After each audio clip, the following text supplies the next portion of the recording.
FlashMates stick to cow hair, and the reality is, even outside of the molt, hairs naturally shed and break.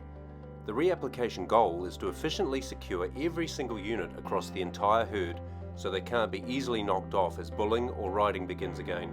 We want to batten down all the hatches before the next wave of bulling.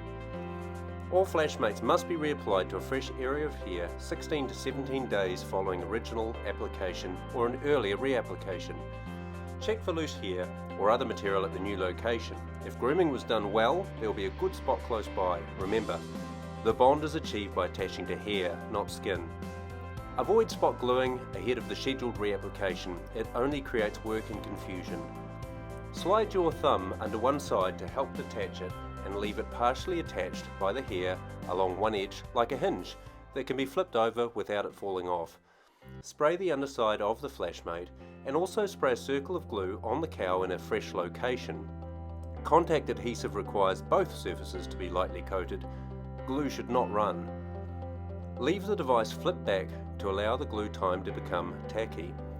If the FlashMate comes off completely, just temporarily place it glue side down on the flat spot between the hips. It'll stay there while the newly sprayed glue becomes tacky and while you attend to other cows. Once the glue is tacky, reapply the FlashMate by firmly pushing down with your fingers. This puts the two surfaces of tacky contact adhesive together, achieving a strong bond to the hair. If used on cows within a synchronization program, FlashMate should be applied 1 to 2 days before cycling is expected to begin. Reapplication is then required before these cows return and cycle again. This may need to be managed separate to the main herd if these cows are on a different mating schedule.